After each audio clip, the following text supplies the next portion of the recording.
Okay, here we go. Hi, guys. Hello.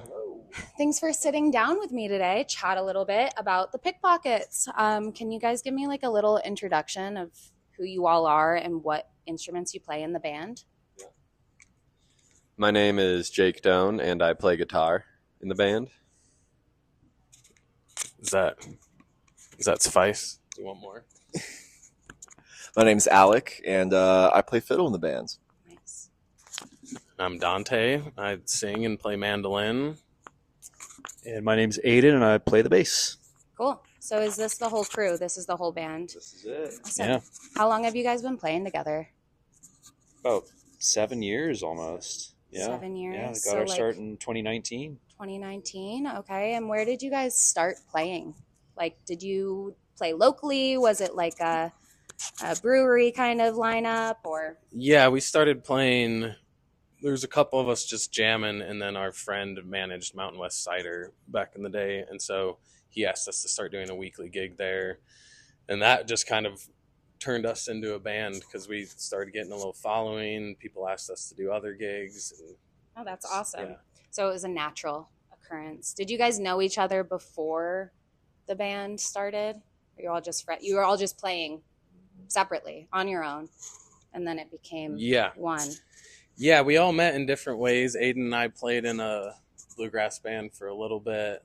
We met Alec jamming at Gracie's bluegrass jam, and then I met you. Yeah, I met Dante through a mutual friend, and then we jammed once, and then I was just like, it was probably like 6 to 8 months later, I was just like, man, I really want to play music with some people.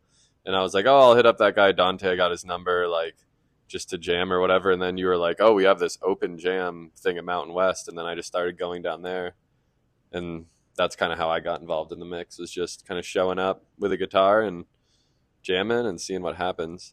I think, too, a lot of it was Dante had a bunch of original music kind of right out of the gate. So it felt like there was this sense of authenticity to it. It wasn't just like, we're just like learning a bunch of covers. It was like there was a bunch of his own music. So I feel like that kind of gave a little momentum to trying to do the real band thing. So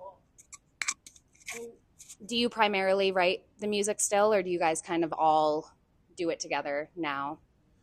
I write a lot of the tunes. Jake writes a handful as well. He writes some really good songs, some longer jammy ones, and definitely everybody has their own flavor and input, because I'll bring a loose structure of a song, but then I don't ever tell these guys what to do. Yeah. They just start doing their thing. That's how it should be. Yeah, exactly. And I know that, like, in my mind, I count you guys as bluegrass, but I'm always interested to know what the band themselves would consider their genre, because genres nowadays are so niche and you can really kind of pull anything out of your pocket and make it a genre.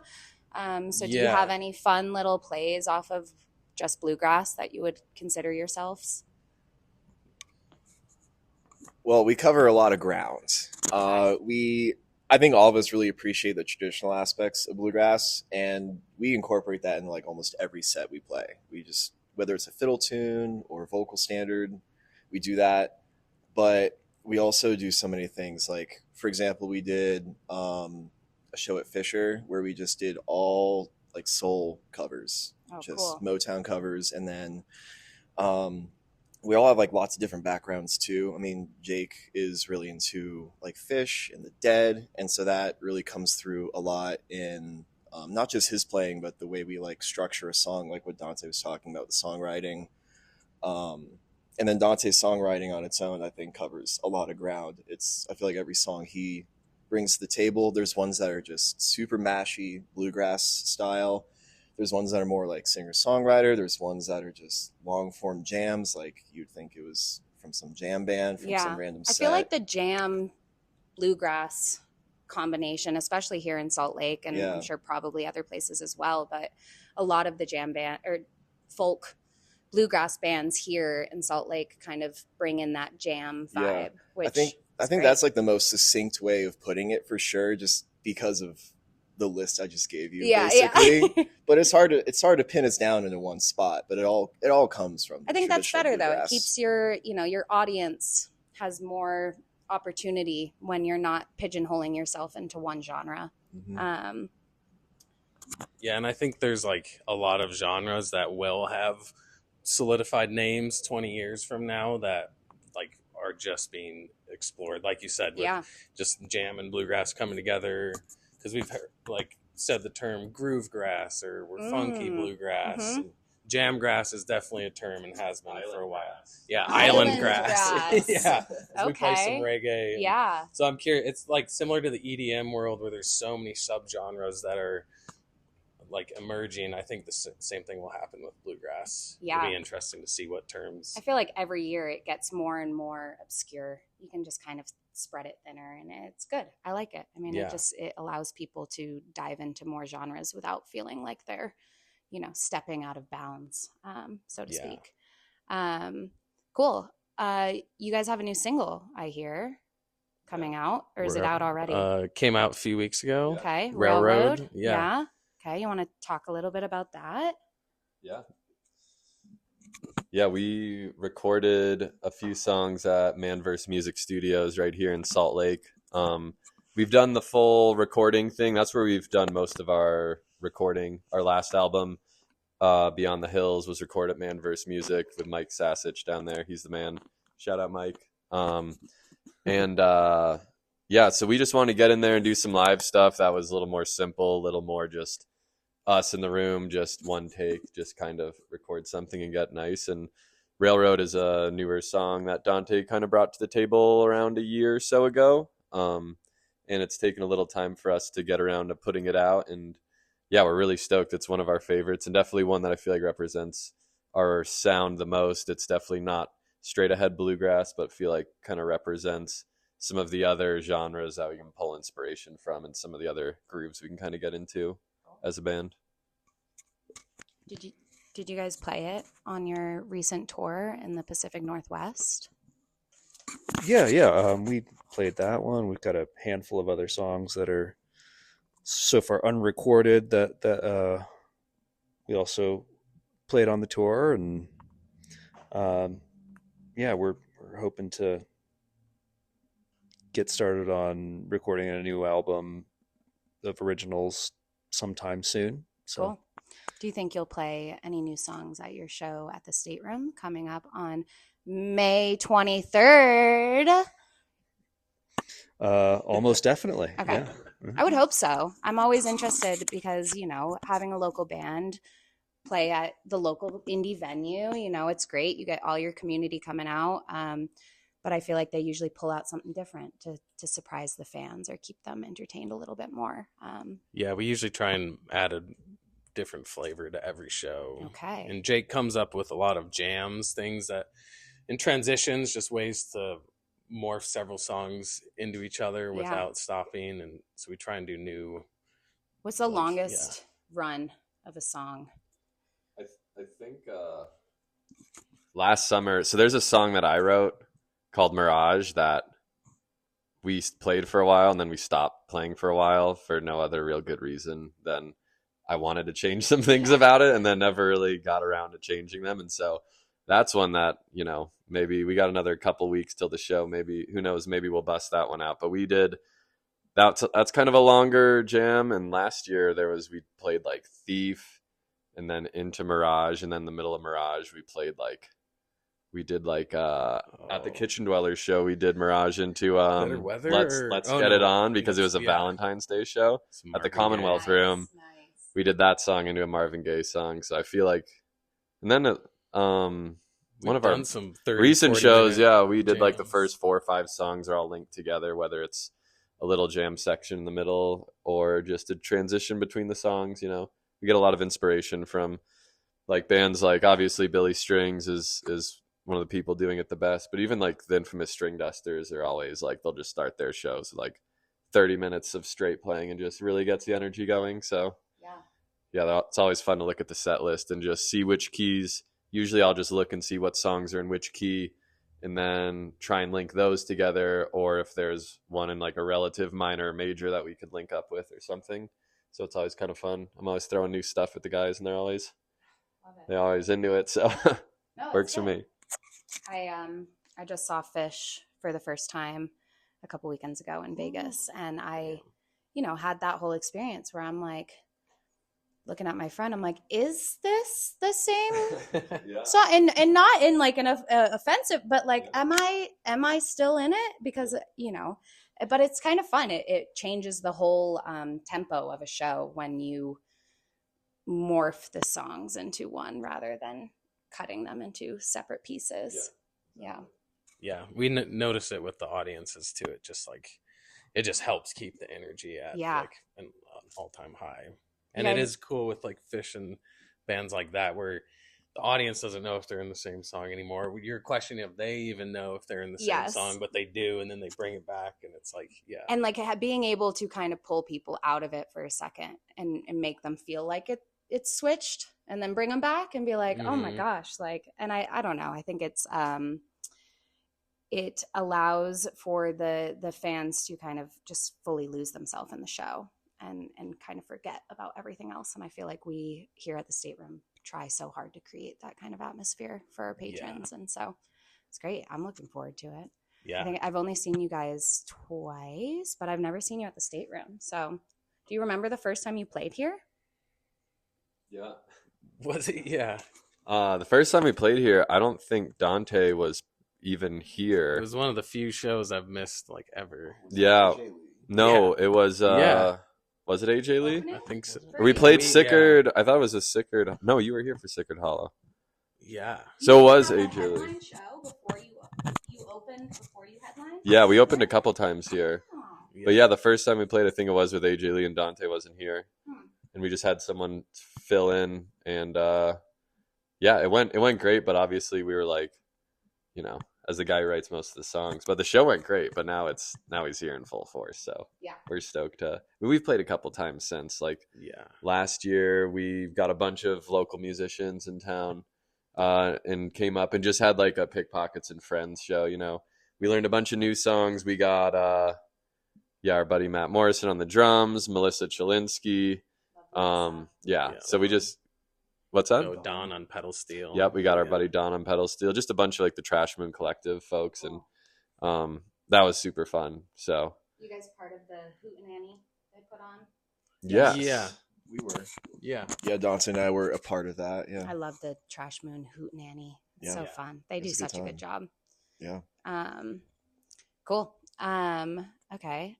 So I'm curious because I don't know too much about MoBanjo, but we have MoBanjo here with us right now filming this lovely interview. Do you want to tell me like a little bit about what they do and how they work with you guys as a band and kind of promote, you know, the bluegrass scene here in Salt Lake? Yeah, MoBanjo Co came on the scene like a year or so ago, and him and his wife, they really just want to spread the stoke of bluegrass and like get more people in the community involved, get the word out for bands that do exist. I believe they moved from Colorado and we're like, why is the bluegrass scene here not as good as it is out there? We have all the same ingredients really. And so it's kind of a cool, like, they're just working for the community right now and for the love of the music to just run socials that promote any bands that they see, making monthly schedules of local shows that are happening, like giving us free merch and like just really like showing up at shows and trying to spread the word that bluegrass is happening. And it's pretty cool. I mean, I feel like Salt Lake is very bluegrass centered. I know you guys have J-Rad playing, right, opening up for you guys on the 23rd. Yeah, he falls into that pool of local artists. So and I think they're a little more country, which should be fun. We haven't really played with a country band before. Really? Yeah. See, in my mind, I'm like, genre is not my specialty when it comes to deciphering where the line is between country and folk and bluegrass and all those things. Because in my, I'm like, they all kind of fall in the same world. But, so it's interesting to hear you say that. Yeah, because there is a lot of crossover, but then there's also not. It's like there's very... So what about J-Rad makes him more country than you guys bluegrass? Essentially, bluegrass sticks to acoustic stringed instruments only. Is that why there's never drums? Yes, exactly. Is that a dumb question? No. Can A we lot cut of people that out don't of the know interview? that. And especially these days, the lines are crossing so much. Because Jake plays electric guitar, which is technically not bluegrass in our band. But Yeah, I think just the drums are big, and then also kind of their songwriting and style, I think, but I think the drum aspect is definitely a big one for kind of what separates country and bluegrass. And there's definitely a lot of crossover with themes and songwriting and the songs and the history of it too. So yeah, we're really excited because we've never done a show with him and his band. So stoked. And we have been listening and playing more country than ever before lately, so it seems fitting. Yeah, no, it's been a lot of fun. Do you do a lot of covers? I know you said when you started, Dante brought a lot of stuff to the table, so you weren't forming the band off of covers. But when you play your shows, you said you brought a song for Valentine's Day, and do you find yourselves bringing a lot of covers into your shows? Yeah, we do. Depends on the show. Anywhere from sometimes we're trying to just bring our original material, and it'll be 80-90% original, and then we'll throw a few covers in or traditional tunes. But then other shows we'll play 50% covers. Just depends on what we're doing, and we often try and fit a vibe. I feel like Jake's good at bringing new covers for certain scenarios, like the Marvin Gaye on Valentine's Day, or I wouldn't be surprised if we learn a country song or something for this state. You think you'll bring J-Rod out to play a song with you? I was just thinking of a song, a country song that we've played that could be a good one. I won't spill the beans in case it doesn't work out. But no, there's a couple, country tunes I think we could do well. And I think too for on the cover side, it's because we have so many different genres that we come from and that influence us, there's for me, my brain's always thinking all right, what are some new covers that we can bring that are just totally not in the field of bluegrass at all? We were jamming on a Mac DeMarco song the other day. And there's just trying to think outside the box. Bands like the Kitchen Dwellers do a great job. I walked in at a Commonwealth Room show for sound check that we did with them, and they were rehearsing the Red Hot Chili Peppers song Aeroplane. Nice. And I was just this is the sickest fucking cover I've seen a bluegrass band do. Yeah, I recently saw Theoretical Blonde at Hog Wallow, and they played Yellow by Coldplay. Nice. And it's just so, it's so funny. Or I saw another band do a Sabrina Carpenter cover. Yeah. And I'm a Swiftie at my core. But one of my favorite things is when pop punk bands cover her music, because I'm why not? Let me see what your song would sound like in a different genre. Yeah. Because it's all just, at the core of it, you can make it into whatever you want. It's just how you play it. So one of my favorite questions to ask people is where the band name came from. And I feel like I don't know I don't have any idea with this one. Pickpocket. Do we have some Steelers in the group, or what's the vibe? Where did it come from? Criminal records. Yeah. A couple criminal records on the docket. Yeah, I really just, for whatever reason, wanted to do something with the name Pick, because that's what kind of jamming in the bluegrass world you call picking. Are you trying to pick? Is something you'd ask somebody. So just came up with this massive list of band names that had Pick in it. I also, from years prior, had a list of 100 different band names that were just all over, and all of them sucked. None of them worked. And the Pickpockets was kind of okay, it's kind of catchy, I think. Yeah. And being in the pocket in music is being in the groove, in this locked in zone. So it's Pickpockets kind of has. And it took a few years for people to start cracking "Where's my wallet" jokes and things like that. Yeah, we really don't play into the stealing element as much as we really should. I kind of just forget. You could. And then everyone else forgets, and then next thing you know, they don't know where their wallet is. So everyone at the show should keep their wallet on a chain or check with the band at the end of the show. I mean, that would be. You can get your wallet back at the end of the show. That would if you honestly realize- be great yeah, marketing. This always ends up being a marketing session, but I'm like, have someone in the crowd who's a professional pickpocketer, pickpocketing everyone in the crowd, and then he's standing in And the as lobby at the people end of the exit, night. yeah. Here's your Here's your wallet. wallet. Thanks for coming. Great material. I That's mean, smart. I would never forget. Yeah. Um, Might be hard to get returning customers. yeah, they're like, that fucking band Yeah. stole my wallet. No, I mean, I feel like that's a common thing, especially with a lot of the local bands we've talked to already on the couch sessions, is just like list of band names and then just kind of like going through it and seeing what sticks and what feels authentic to the group.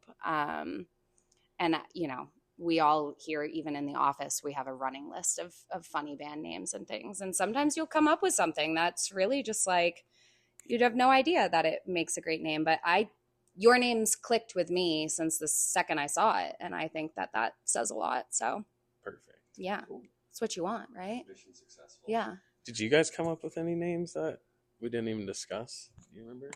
I didn't come up with any, but I just remember that stupid list was of just bad. every single one was bad, and I kind of just remember Pickpockets being like the least bad. Yeah. Turns out it Like, was that good. one's good, yeah. It was That actually one good. works. Yeah. You know, I mean, like string cheese incident. Right. Like, How what you the come up fuck? with that? What are they doing? But it works. Yeah. I mean, and this is my whole thing, is that you can't judge it until you try it, because you never know. Some people will just click onto it. Yeah.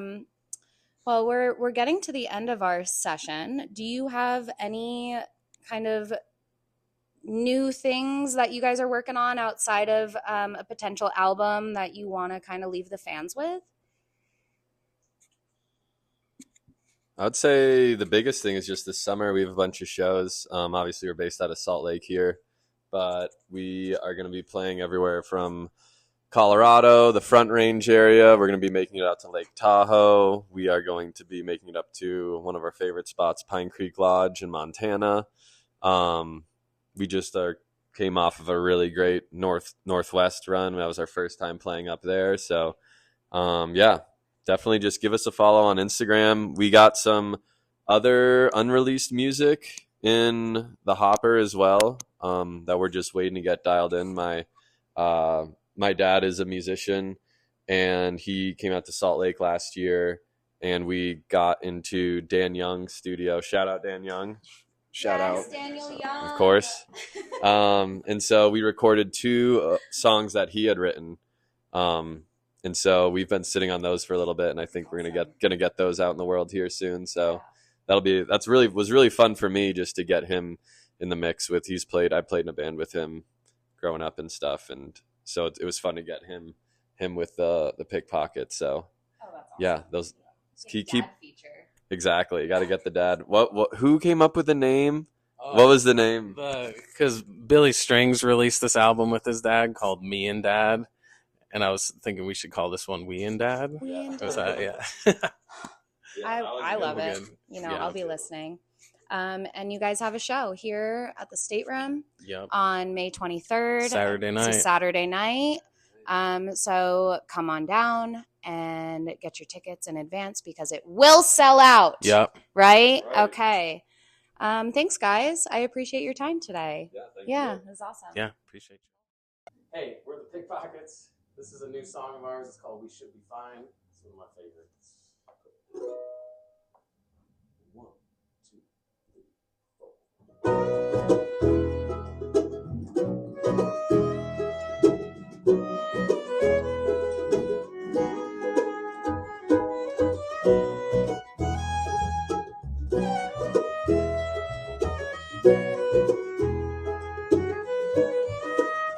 Won't get in line, get on board.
it light, strength in your step. Give it all we got. I'm looking for pretty, looking for the dreams. All I think is you, but all I got is me. I believe in the daydream that we close tonight. And I believe in the morning light. Everything you want, everything you need, everything you see, everything is love. Everything you want, everything you need, you're everything to me, everything is love. Yeah.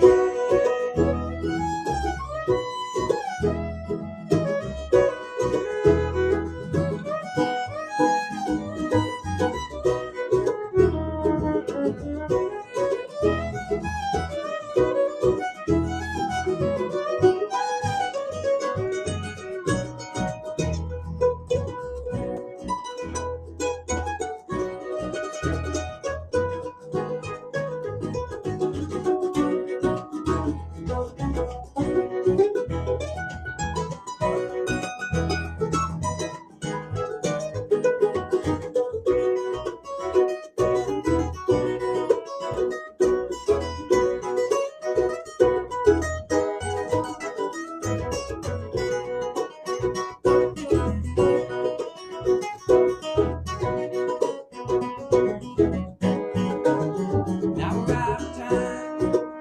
Roses have the thorns. Hide behind the dead.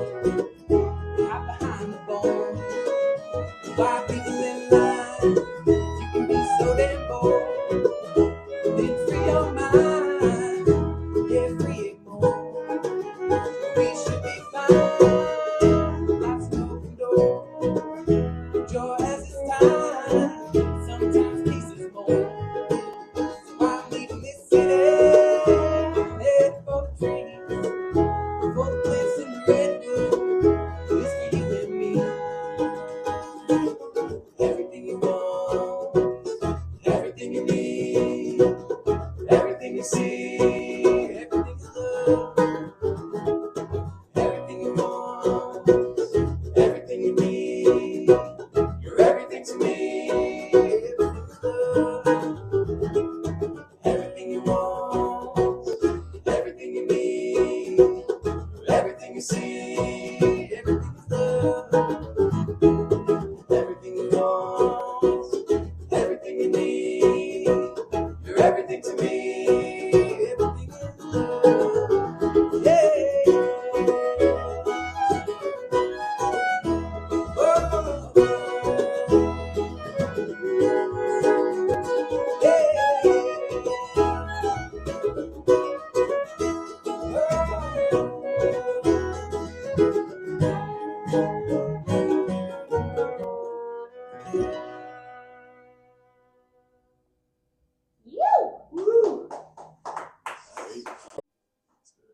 All right, this is an old Jillian Welch tune that the Punch Brothers triple timed. It's called Down Along the Dixie Line.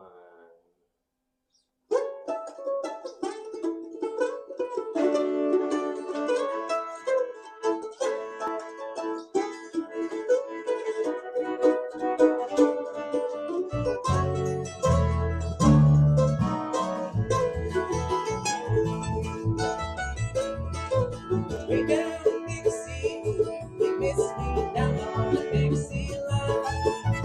Banjos are strumming, horse-flies are humming, right down the dawn of pine. The gold and the gray, they say, look the way they're down along the Dixie line. Back in my childhood, I walked the wildwood down along the Dixie line. Freight trains are sprawling, eyeballs are falling, 4 inches at a time. When I was so happy, mama let me down along Dixie line. Can't you hear them drivers wail? Can't you see them bright bells shine? Gonna catch that fireball there, leave them all that far behind.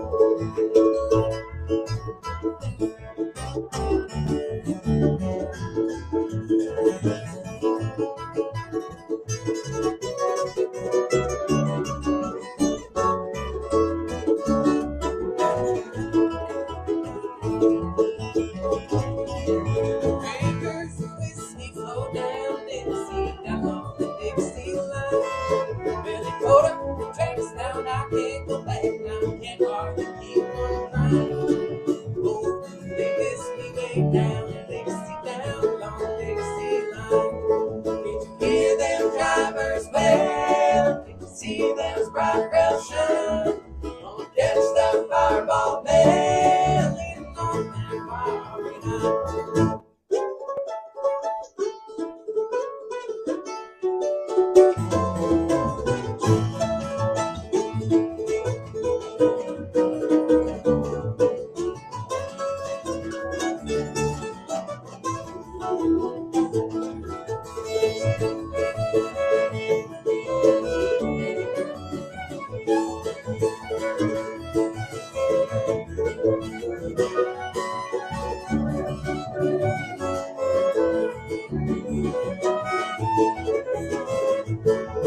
Did you hear them drivers well? Did you see them bright rails shine?